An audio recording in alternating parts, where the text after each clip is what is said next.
Hello everyone, I'm Felicia Shakiba, and you're listening to the CPO Playbook podcast. Join me and my guests as we feature insightful conversations with HR leaders, people scientists, and executives from diverse industries and functions, offering valuable perspectives on the future of work. Discover a unique outlook on navigating the complexities of the modern-day working world, exploring innovative strategies in talent management and corporate culture from the Chief People Officer's perspective. Tune in to stay ahead of the game when it comes to all things people-related.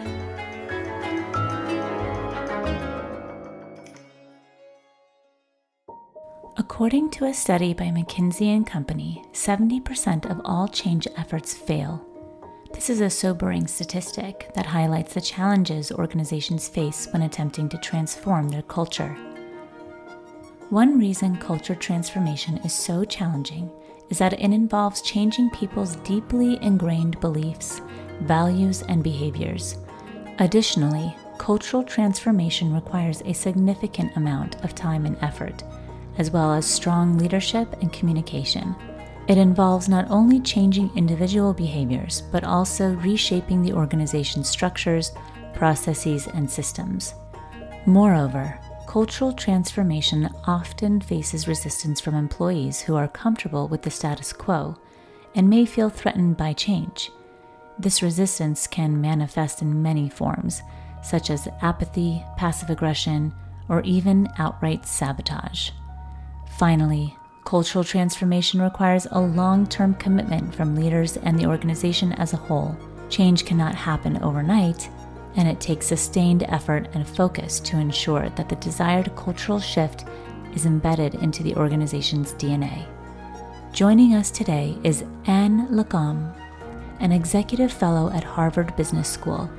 Anne brings with her a wealth of experience in the creative industries.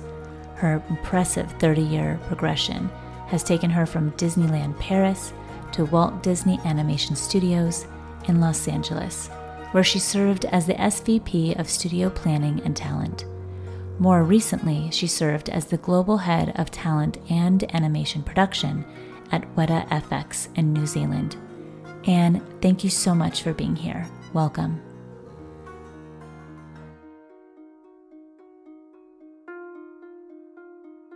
Thank you, Felicia. It's a pleasure.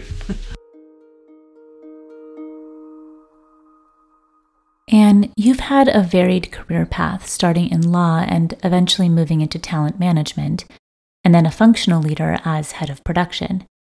What was the trigger that led to a dual role in talent and production? My career sounds sometimes a little unconventional because I changed different functional areas, but I think there was one big through line, which was people.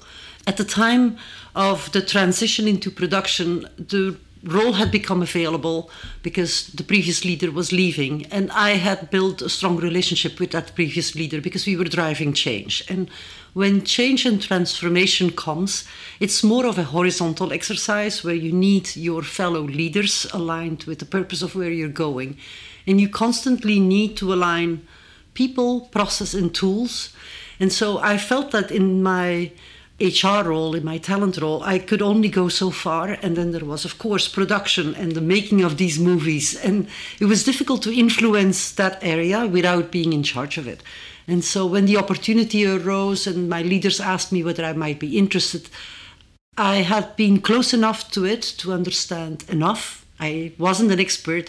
Between those two, I knew enough to actually lead the group and try to continue the transformation without having another partner to bring along for the ride.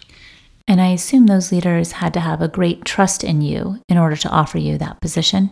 Yeah, for sure. I think that at the time I had already done a part of the transformation in my role in HR, and I think we were fundamentally aligned on purpose and values and where we actually wanted to go. And that they could see that with the work that I had done so far, I had made strides already and could just be exponentially more impactful if my purview was larger. And how were you able to build trust after being placed in a role like the head of production when you had never produced a film before? First of all, I started by listening and being really curious because I had a lot to learn. And so I went around and asked people what they were doing, why they were doing it the way they were doing it, what was difficult about it, how it could be improved. So I listened a lot. And I think that gave people pride of explaining to me what they were doing. Because if I asked questions, I asked questions without judgment. If I would ask, why are you doing it that way? It was an honest question because I didn't know, not because I was questioning why they were doing it that way. It was not a loaded question. And so I think that openness really allowed people to kind of build trust. And because I was in a role where I wasn't the expert, I had to trust people around me. I had no other choice.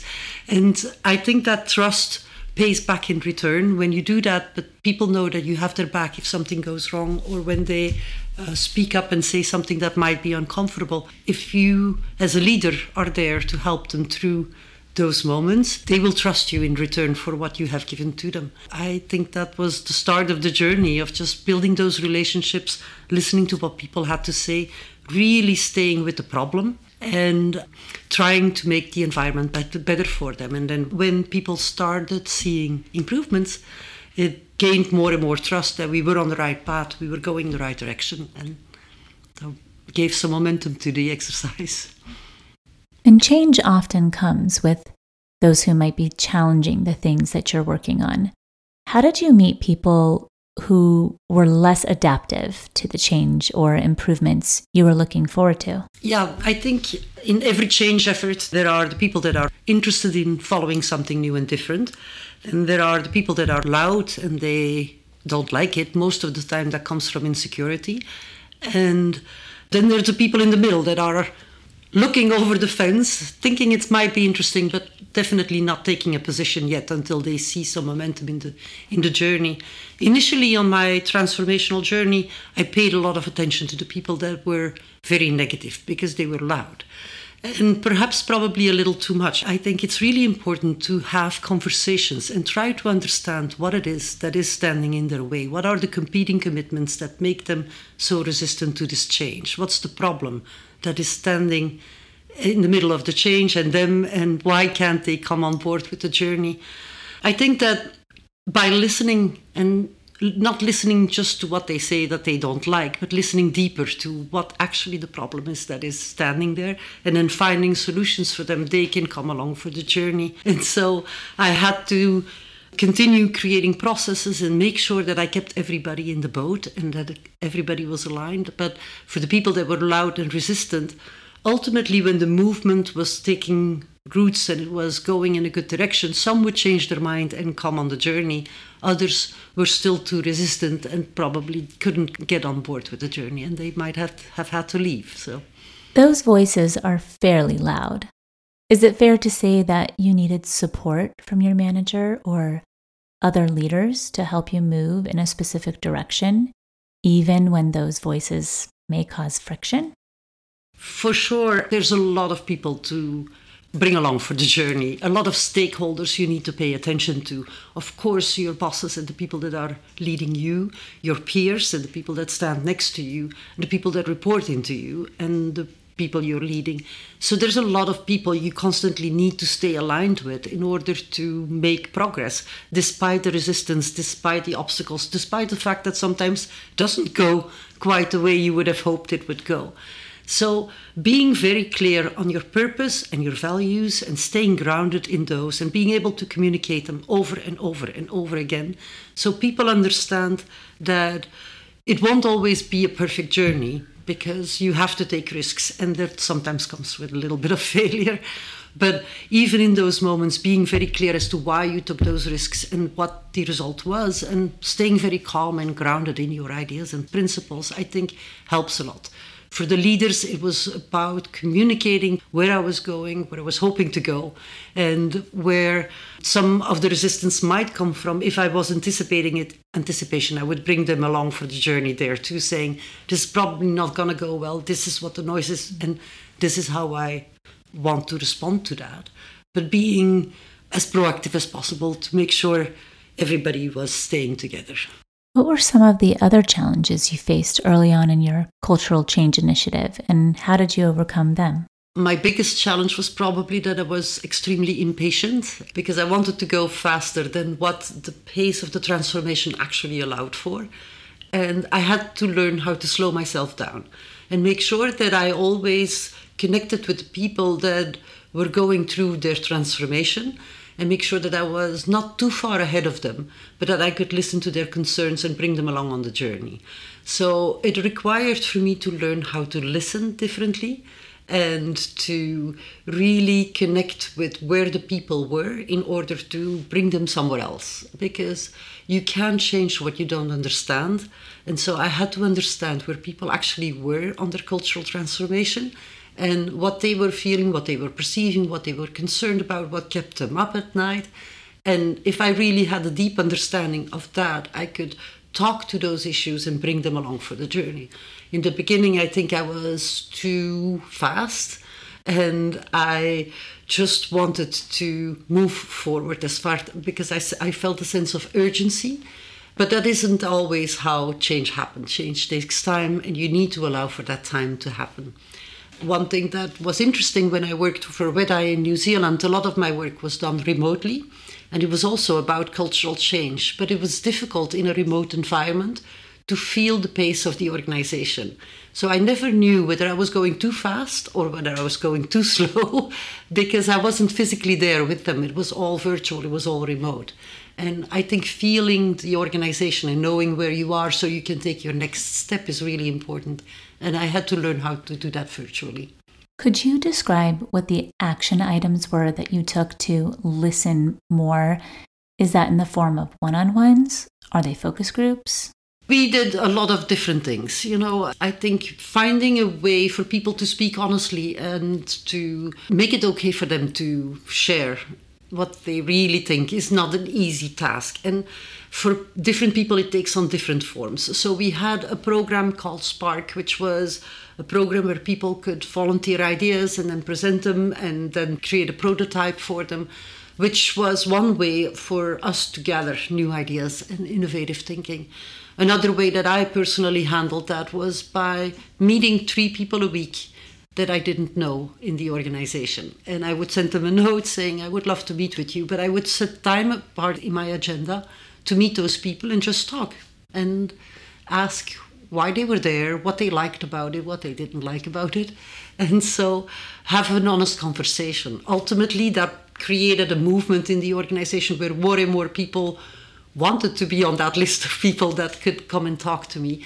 But it was more than just saying my door is open. It was really going to look for people so that they would talk to us. And we did all kind of initiatives. We did executive talks, tea times, where people could all come together and just talk to leadership. And that became a habit in the organization. And as a result, I think more and more people felt free to speak up. I'm curious to know how you collaborated with other leaders, potentially even those above you, to implement the production change. I think originally it was all about building a relationship of trust. And so spending one-on-one time with every single one of those leaders, understanding what their business was about. That is where I think HR was in such a fantastic position because we know a lot about the business already by just being in the role. It's a role that is transfunctional, and so you can wander a little bit in other people's areas and learn. So strengthening those relationships was key. For me, it was very important at one point in my career to understand that as a leader, I needed to change my focus. I thought my team A were the people that were reporting into me, but as we were going through the transformation, I realized that my team A were my peers and the people that were sitting next to me at the leadership table. And my team B were the people that were working for me, who was equally needed to spend time and focus on them, but I trusted them. What came out of those conversations? The purpose of those conversations was fundamentally to understand what they were worried about, what problems they were trying to solve, and what their priorities were, so that I then could figure out how the transformative effort actually served them better. Because when you're going through change, the ultimate question people ask is, what's in it for me? And so if I could figure out where they were and what they were trying to solve for the organization and align it with where we were actually going, we could do this together. And so that was fundamentally the first attempt in that effort. We then indeed aligned, I think, very, very deeply on values and purpose and direction. And so that accelerated in the organization because everything started singing together. Is it fair to say that the loud voices of the change resistors would surface to your manager, essentially the CEO? And would that mean that the trust between you and your manager is critical to your success? That's absolutely a true statement. There's always a danger that these voices will be heard by leaders. I was hoping throughout the whole journey, I knew that I had the trust of my leaders and they knew that we were going through transformation. And I stayed always very calm and I always communicated where we were going, what the values were and what the direction was.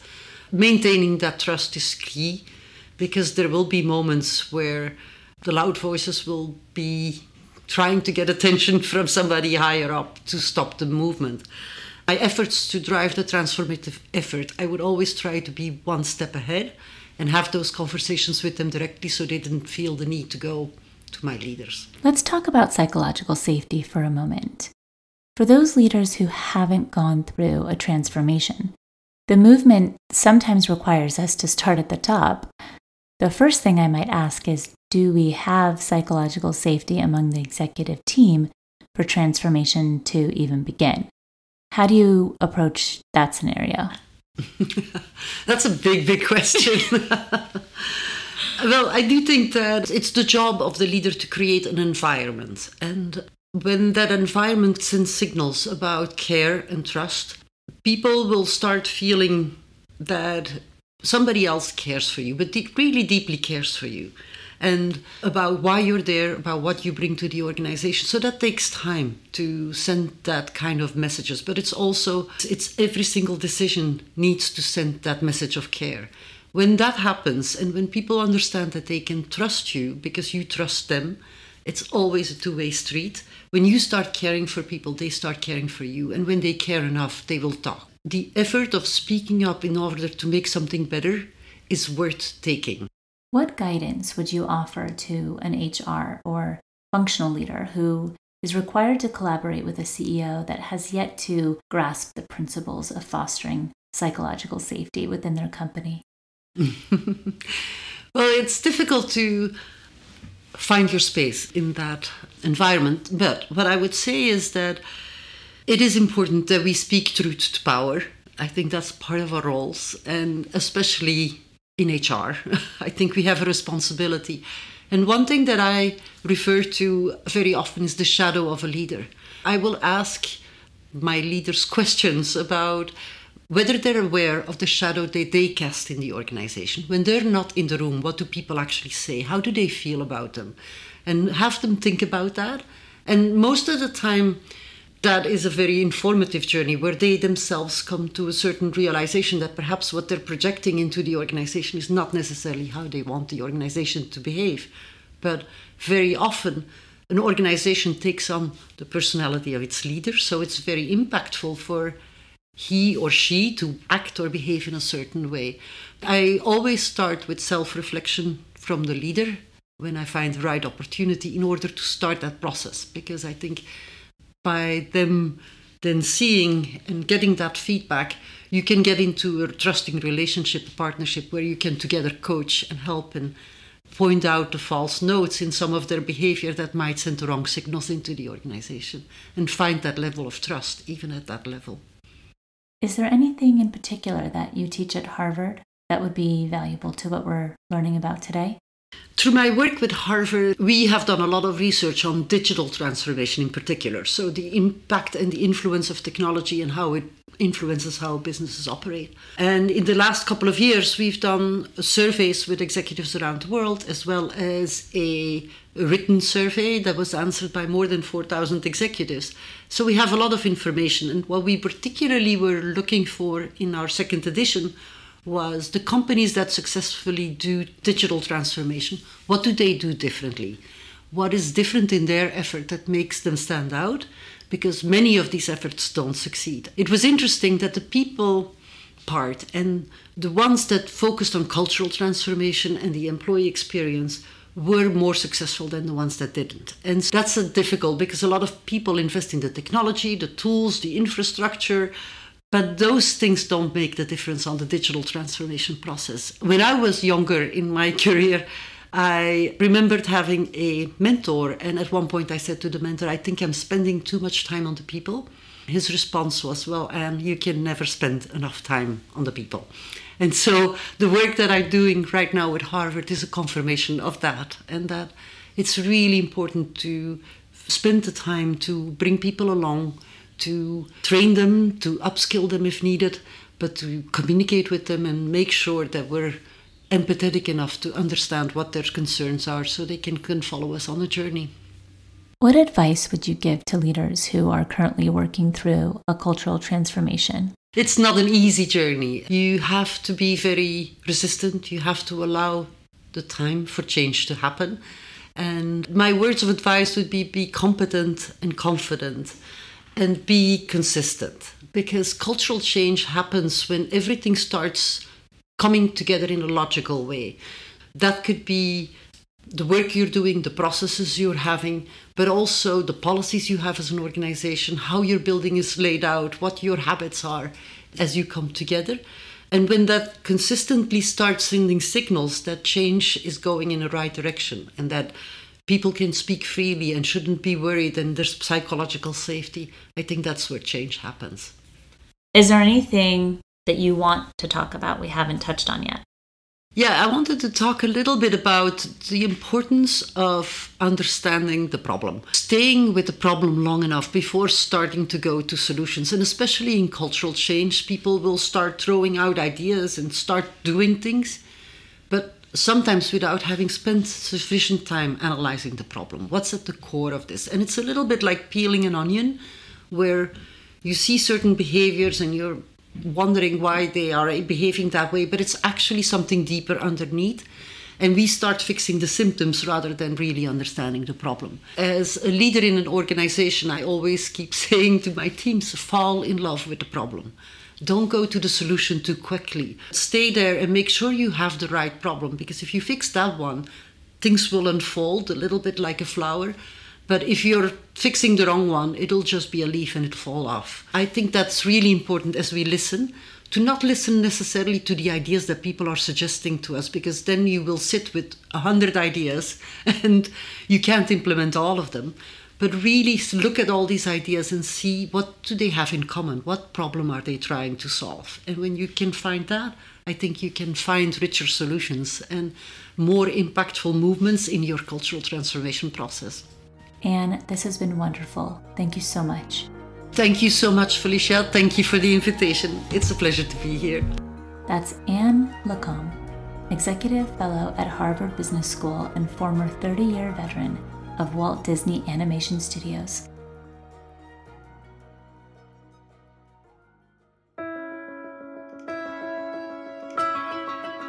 If you like today's podcast, we have more podcasts on innovative HR strategies, talent management, organizational culture, and more, and how to navigate the complexities of modern-day HR.